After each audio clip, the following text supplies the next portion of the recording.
Student टीके study classes के YouTube channel में सभी प्यारे विद्यार्थियों का बहुत बहुत स्वागत है। आज हम बात करने वाले हैं दोस्तों, जो हिस्ट्री का सेकंड चैप्टर कवर करेंगे और जो एनसीईआरटी बेस पे है। तो स्टूडेंट मेरे साथ आप जुड़े रहिएगा और अपना जो टीके स्टडी क्लासेस चैनल है उसको शेयर सब्सक्राइब भी करते रहिएगा। ठीक है। आज हमारा जो लेसन है वो आपका सेकंड लेसन है और जो सेकंड लेसन का नाम है राजा, किसान और नगर। इसमें हम आरंभिक राज्य और अर्थव्यवस्था के बारे में हम बात करेंगे और इसके अंदर हम लगभग 600 ईसा पूर्व से लेकर 600 ईस्वी तक के समय की हम चर्चा करेंगे। कहने का मतलब है कि 1200 वर्षों को हम इस चैप्टर में हम पढ़ने वाले हैं। ठीक है, तो स्टार्ट करते हैं। देखिएगा, जो इसका पहले हम पाठ परिचय की बात अपन कर लेते हैं। ठीक है, देखिएगा, जो हड़प्पा सभ्यता के बाद भारत के विभिन्न भागों में कई प्रकार के विकास होते हैं। कहने का मतलब यह है कि जैसे आपका जो हड़प्पा सभ्यता है, इस हड़प्पा सभ्यता के बाद की अगर बात करें तो हमारा जो भारत है एक उपमहाद्वीप है। ठीक है, इस भारतीय उपमहाद्वीप में विभिन्न भागों में कई प्रकार के विकास होते हैं, डेवलप होते हैं। अब देखिएगा कौन कौन से विकास होते हैं उसकी हम चर्चा कर लेते हैं। देखिएगा, इसी समय किस समय जब हड़प्पा सभ्यता का जब उदय होता है उसी समय की हम बात कर रहे हैं। तो इसी समय जो हमारी जो सिंधु नदी है और जो उसकी जो उप नदी यानी कि उसकी सहायक नदियों के किनारे रहने वाले जो लोग थे, उन लोगों के द्वारा विश्व का सबसे जो प्राचीन ग्रंथ हम ये कह सकते हैं, वेद कह सकते हैं, ऋग्वेद का लेखन किया गया था।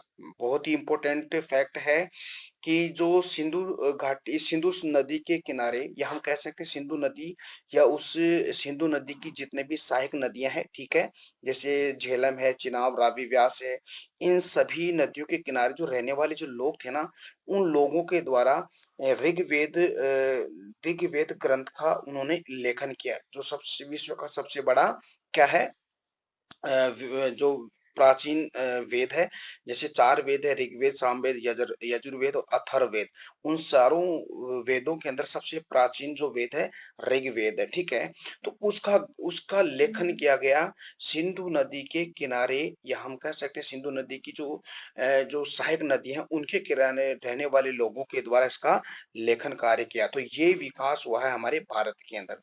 देखिएगा, उत्तरी भारत ले लीजिएगा या दक्षिण का जो हमारा पठार है उसकी बात ले लीजिएगा, या हमारे जो कर्नाटक यानी कि जो आपके साउथ के अंदर जो कर्नाटक के राज्य है, उन क्षेत्रों की अगर बात करें तो वहां पर धीरे धीरे जो हमारी कृषि का विकास होने लग गया, यानी कि कृषि बस्तियों का विकास हुआ। कहने का मतलब है, लोग पहले क्या थे, घुमक्कड़ प्रवृत्ति के लोग, तो एक स्थान से दूसरे स्थान पे चारागाहों की तलाश में इधर उधर घूमते रहते थे। लेकिन जैसे ही उनको भूमि की उपयोगिता के बारे में या कृषि की उपयोगिता के बारे में उनको पता चला, तो वो स्थायी रूप से रहकर कृषि करना प्रारंभ कर दिए। तो कहने का मतलब है, उत्तरी भारत या दक्षिण का पठार है और हमारे कर्नाटक क्षेत्रों में कृषि बस्तियों का क्या हो गया, विकास धीरे धीरे प्रारंभ हो गया।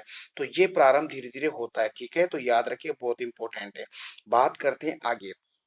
इसके बाद होता क्या है कि जो अपना जो मध्य भारत ले लीजिएगा या आपका जो दक्षिण भारत है ना, तो मध्य भारत और दक्षिण भारत में जो शव होते थे, यानी कि जो मृत्यु के पश्चात जो शव होता था, उस शव के अंतिम संस्कार में नए तरीके भी सामने आए। धीरे धीरे क्या होता है कि जो शव को दफनाने का जो नया जो तरीका है वो भी हमारे सामने आता है। और इसी के साथ क्या होता है कि जो कई स्थान ऐसे मिले हैं जहाँ पर शवों के साथ लोहे के जो उपकरण बने होते थे, उपकरणों और हथियारों को भी उनके साथ दफनाया जाता था। जैसे हम कह सकते हैं कि जैसे जिस जिन जिन व्यक्ति को जिस जो चीज पसंद थी, कहने का मतलब है, किसी को लोहे लोहे का जो उपकरण पर जो पसंद थे या हथियार पसंद थे, तो उनके साथ उनको लोहे के उपकरणों को और हथियारों को दफना दिया जाता था। ठीक है, तो ये सामने बात आई।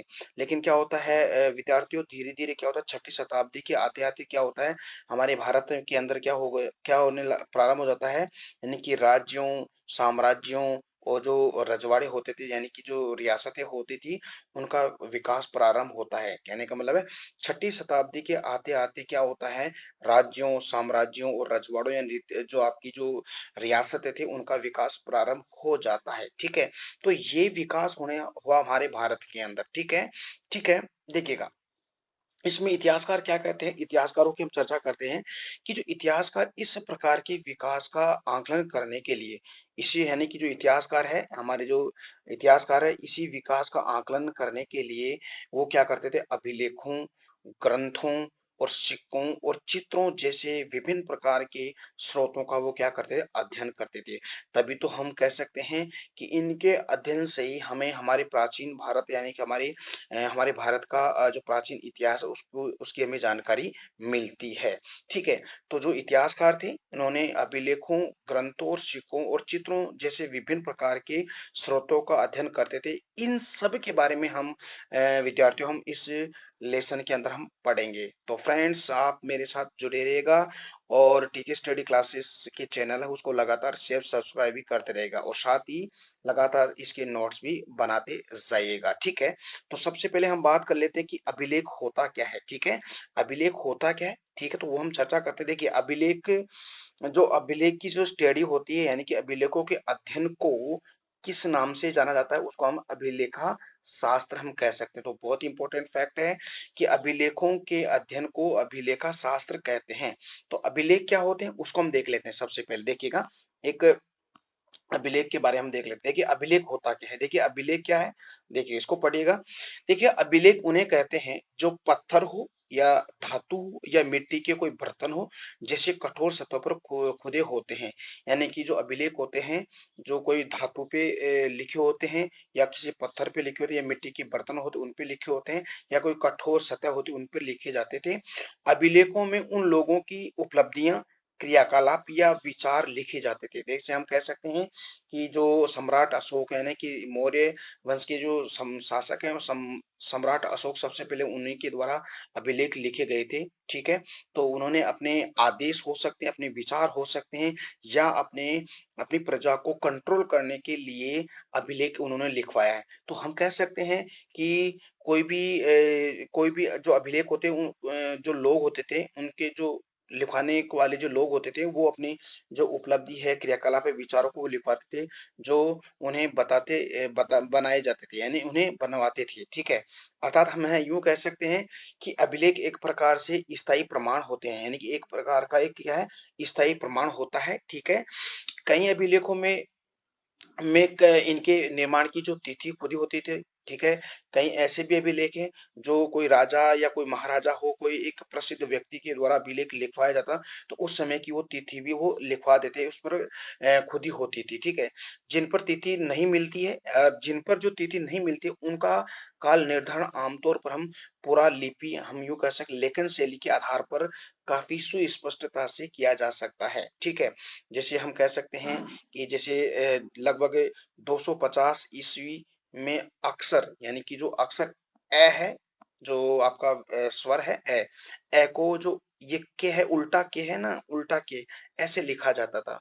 तो कहने का मतलब 250 ईसा पूर्व में तो अक्षर जो ए है उसको तो उल्टा के आधार पर लिखा जाता इस प्रकार लिखा जाता था जैसे जैसे लिपि को पढ़ा गया और उसकी जानकारी होती गई तो फिर क्या हो गया कि 500 ईस्वी में यानी कि 500 ईस्वी के अंदर इस के को फिर कैसे लिखा जैसे वाई है वाई जैसे ये वाई है वाई जैसा उसको लिखना प्रारंभ किया गया। तो कहने का मतलब है अभिलेख क्या होता है कि अभिलेख होता है कि कोई धातु है कोई मिट्टी है या मिट्टी का कोई बर्तन है या कोई कठोर पत्थर हो या उसकी सतह पर किसी राजा या महाराजा के द्वारा अपने आदेश लिखवाना, अपनी उपलब्धियां लिखवाना या अपने क्रियाकलापों को लिखवाना ही क्या कहलाता है? अभिलेख कहलाता है, ठीक है? और अभिलेख जो है के अभिलेखों के अध्ययन को हम क्या कहते हैं? अभिलेखा शास्त्र हम कह सकते हैं। तो हमने जो अपना जो सेकंड जो चैप्टर है राजा, किसान और नगर आर्थिक आरंभिक राज्य और अर्थव्यवस्था का हमने सबसे पहले इंट्रोडक्शन किया है यानी कि लेसन इंट्रोडक्शन है जो लेसन परिचय की बात हमने की है। अब हम सबसे पहला टॉपिक है प्रिंसेप और पियदस्सी ठीक है? देखिएगा प्रिंसेप ऑफ पियदसी ये क्या है? देखिएगा ये जो प्रिंसेप है ये कौन था और प्रियदर्शी क्या है उसको हम देख लेते हैं। देखिएगा जो प्रिंसेप है ये ईस्ट इंडिया कंपनी का एक अधिकारी है ना।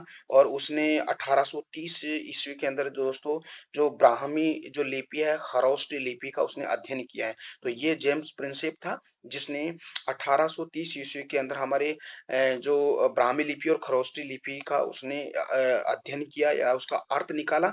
यह भारतीय अभिलेख विज्ञान में उल्लेखनीय प्रकृति माना जाता है। और ये जो 1830 का जो दशक है उसमें जिसने जेम्स प्रिंसेप ने ब्राह्मी और खरोष्टी लिपियों को उसने उसका अर्थ निकाला उसकी स्टडी की। तो यह भारतीय अभिलेख विज्ञान का सबसे उन्नति का काल माना जाता है। ठीक है, तो ये याद रखिए, बहुत इंपॉर्टेंट है। ठीक है, अब देखिएगा जेम्स प्रिंसेप है। इस जेम्स प्रिंसेप के अध्ययन से यह पता चलता है कि अधिकांश अभिलेखों और सिक्कों पर पियदस्सी, देखिए पियदस्सी क्या है आपको पता है। पियदस्सी एक मनोहर मुखाकृति वाले राजा का एक नाम है। ठीक है, यानी कि इन सिक्कों पर एक मनोहर यानी कि अच्छा यानी मन को हरने वाला या मन को अच्छा लगने वाला मुख की आकृति वाले राजा का एक नाम लिखा है। अर्थात इन लिपियों का सबसे अधिक उपयोग दोस्तों कहाँ किया गया, अभिलेखों और सिक्कों पर किया गया था। तो कहने का मतलब है कि प्रिंसेप कौन थे, यानी कि एक ईस्ट इंडिया कंपनी का एक अधिकारी था। ठीक है, उसने ब्राह्मी लिपि और खरोष्ट लिपि का उसने अध्ययन किया, उसका अर्थ निकाला। और अर्थ निकाल के दोस्तों उन्होंने सिक्कों और जो अभिलेख है उन पे लिखी हुई बातों की उसने स्टडी की है। तो वो जेम्स प्रिंसेप था। ठीक है, जो जिसने 1830 के अंदर ऐसा काम किया था। और पियदर्शी क्या था, यानी कि सिक्कों या अभिलेखों पर एक मन को हरने वाले मुखाकृति यानी कि मनोहर मुखाकृति वाले राजा का नाम लिखा हो तो वो पियदर्शी था। ठीक है, अर्थात हम कह सकते हैं कि इन लिपियों पर सबसे ज्यादा अभिलेखों और सिक्कों पर ही किया गया था, इसका प्रयोग किया गया था। ठीक है, तो आई होप डियर स्टूडेंट ये चीजें आपको समझ में आ रही है। तो प्लीज आप लगातार नोट्स भी बनाते जाइएगा, क्योंकि मैं आपके लिए इतनी मेहनत करके ये नोट्स बना रहा हूँ, तो आप भी इसके नोट्स बनाइएगा। ठीक है, कुछ अभिलेखों पर राजा का नाम अशोक भी लिखा है।